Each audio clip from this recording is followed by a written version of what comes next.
कहां जाएं? गृहस्थियों के पास चलो।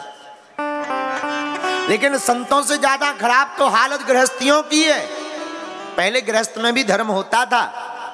प्रातः काल उठ करके माताएं स्नान करती थी, तब चौका चूल्हा करती थी, रोटी बनाती थी। पहली रोटी गाय को खिलाती थी, ठाकुर जी को भोग लगाती थी, सबसे अंतिम रोटी कुत्ता को खिलाती थी। इसके बाद में फिर काम धाम करती थी, साफ सफाई, स्वच्छता, पवित्रता, भगवान का कीर्तन करती। अब आजकल तो किचन के चक्कर में सब किचकिच हो रही।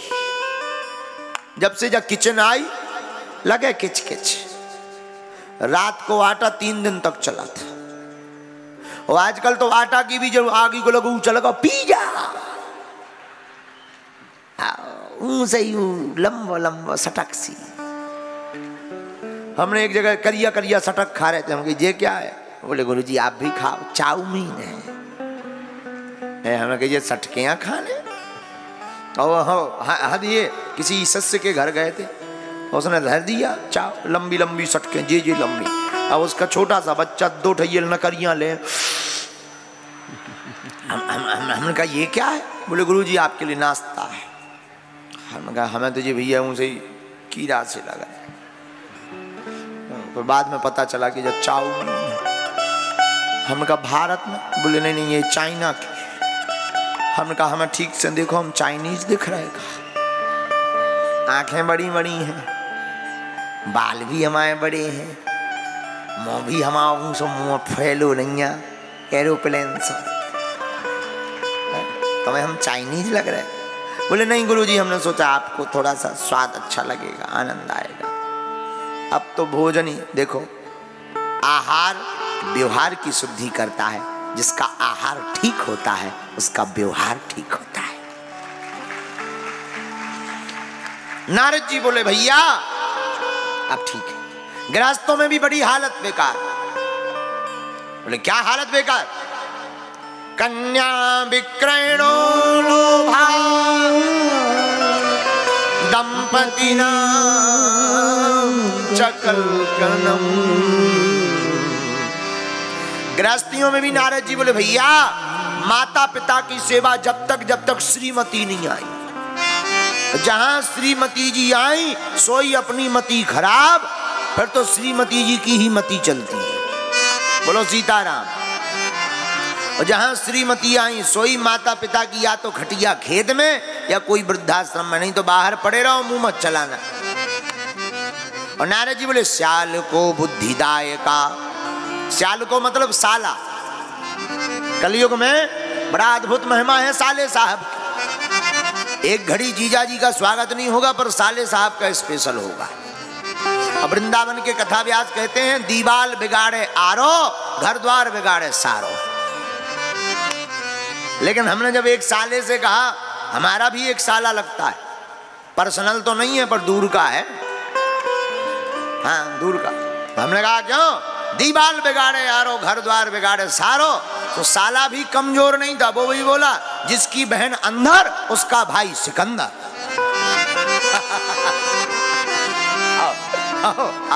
हमने कहा वाह बहादुर, बहुत अच्छा बहुत अच्छा है। हम कहा ठीक है, जियो राजा जियो। नारद जी कह रहे श्याल को बुद्धिदायक का। भैया कलयुग में तो बहुत विचित्र स्थिति है। तरुणी प्रभुता गे श्याल को बुद्धिदायक, कन्या विक्रयणो लोभा दंपतिना चकलकनम। कलयुग में बड़ा प्रत्यक्ष प्रभाव। पहले के जमाने में कोई भी काम करना होता था माता जी से पूछते, पिताजी से, पिताजी ऐसा करना है, गुरुजी। अब तो माता पिता गुरुजी का पत्ता साफ है। स्पेशल फोन ससुराल में साले साहब को लगाया जाता। हेलो कार लेना चाह रहे, ब्लैक लेवे या रेड लेवे, ठटरी के बारे। मताई बाप द्वारे बैठे उनको नहीं पूछ रहे, साले साहब को पूछ रहे। नारद जी बोले भैया महाराज हमने समझ लिया गृहस्थियों का हाल भी बहुत बेकार है। गृहस्थियों के घर लगी किचकिच मचबे। पहले गृहस्थ जीवन भगवान नाम के लिए होता था, वासना के लिए नहीं, उपासना के लिए। अब आजकल तो केवल गृहस्थ जीवन वासना भोग की वस्तु हो गई। साधनों को से संपन्न हो रहे हैं, लेकिन साधनों से संपन्न होना बुरा नहीं है, पर साधन के साथ साथ साधना से संपन्न होना भी आवश्यक है। आहा नारद जी बोले भैया हमने समझा कि अब तो यहां भी सत्संग नहीं मिलना, कहां जाए? वृंदावन बिहारी लाल की भैया हम गए वृंदावन। नारद जी बोले भैया वृंदावन में हमने एक आश्चर्य देखा। क्या आश्चर्य?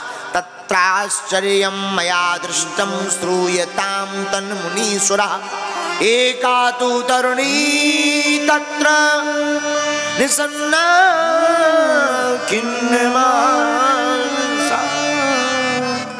हमने एक आश्चर्य देखा। क्या? एक स्त्री जवान बैठी रो रही, आंसू बहा रही।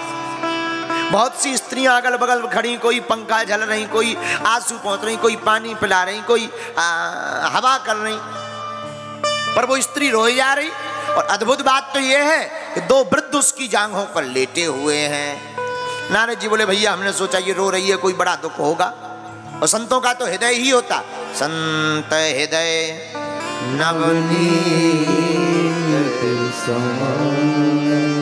एक संत अच्छी बात कहते थे, अष्टादश पुराणेषु व्यासस्य वचनं द्वयम् परोपकाराय पुण्याय पापाय परपीडनम्। पापाय परपीडनम्। संत कौन? जो अपने लिए जिए, वो तो दानव है। जो अपने साथ साथ औरों के लिए जिए वो तो मानव है, लेकिन जो केवल औरों के लिए जिए वही संत है। कैसे? तरुबर फल नहीं खाते हैं, नदी न अचवे नीर, पर कारज के हित ते साधुन धरा शरीर। संतों का शरीर तो दूसरों के हित के लिए होता। गोस्वामी जी भी कहते कॉपी।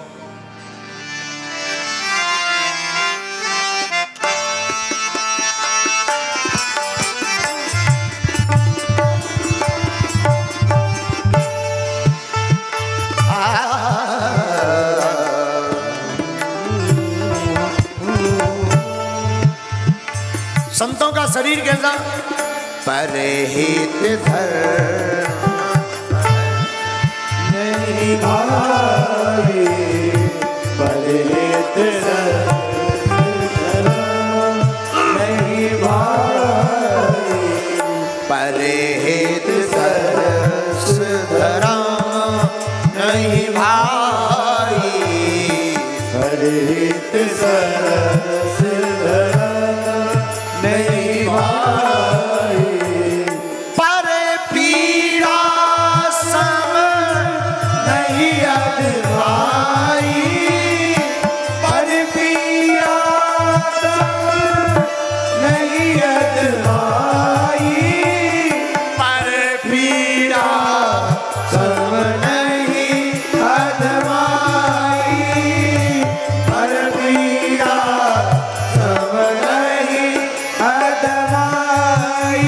श्री राम जय राम जय जय राम, श्री राम जय राम जय जय राम, श्री राम जय राम जय जय राम, श्री राम जय राम जय जय राम। रघुपति राघव राजा राम, रघुपति राघव राजा राम, पतित पावन सीताराम, पतित पावन सीताराम, परहित सहस्र नहीं भाई, परहित सहस्र नहीं भाई, परहित सहस्र।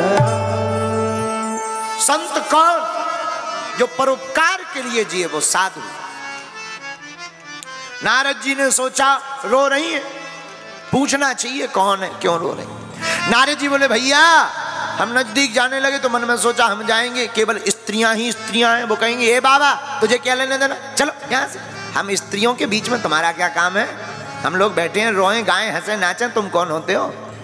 नारद जी बोले महाराज आगे तक तो गए, पर हम लौटने लगे। लेकिन जैसे ही लौटने लगे सोई वो स्त्री चिल्ला करके बोली, भो भो साधु क्षणं तिष्ठं मच्चिन्तामपि नाशय दर्शनं तव लोकस्य सर्वदा अरे महाराज रुक जाओ रुक जाओ, हे महाराज रुक जाइए। नारद जी रुक गए। महाराज संतों के तो दर्शन करने मात्र से ही पाप भग जाते हैं, दुख भग जाते हैं, रुक जाओ। नारद जी गए नजदीक। कौन हो देवी, क्यों रो रही हो? क्या तुम कौन हो? बद देवी साविस्तार स्वस्थ दुखस्य कारणम। बताओ देवी तुम्हारे दुख का क्या कारण है, विस्तार पूर्वक हमें सुनाओ। महाराज जो परिचय उसने दिया, अहम भक्तिरतौ ख्याता यमौ में तनयौ। महाराज मेरा नाम भक्ति है, ये दोनों पुत्र हमारे हैं, इनका नाम ज्ञान और वैराग्य। फिर रो क्यों नहीं? महाराज कलयुग के प्रभाव के कारण हम तीनों ही बूढ़े हो गए थे, लेकिन वृंदावन के प्रभाव से हम तो नवनीत संपन्न हो गए, फिर से नवीन हो गए, युवान हो गए। लेकिन अभी भी श्रीधाम वृंदावन में हमारे दोनों बेटे ज्ञान और वैराग्य मूर्छित पड़े हैं। महाराज एक बात कहूं? हाँ महाराज जी, अगर हमारे दोनों बेटों की मूर्छा नहीं खुली तो इदम स्थानम परित्यज्य विदेशम गम्यते मया। इस स्थान को छोड़कर मैं विदेश भाग जाऊंगी। नारद जी बोले, देवी जी आजकल होड़ लगी है, तुम भी विदेश चली जाओगी तो भारत का क्या होगा? भारत में भक्ति नहीं रहेगी तो फिर कहाँ रहेगी? विदेश में, चाइना में भक्ति हो जाएगी तो फिर तो सबको चाइना जाना पड़ेगा। ना देवी कहीं नहीं जाना है। बोले महाराज फिर रहें क्यों? देवी जी श्री कृष्ण चरणाम्भोजम स्मृति दुखम गमिष्यति। देवी भगवान श्री युगल सरकार के चरणों का ध्यान करो, दुख अपने आप भाग जाएंगे। महाराज संभव है बिल्कुल। यत्फलम नास्ति तपसा न योगेन समाधिना तत्फलम लभते सम्यक कलौ केशव कीर्तना। कलौ केशव कीर्तना।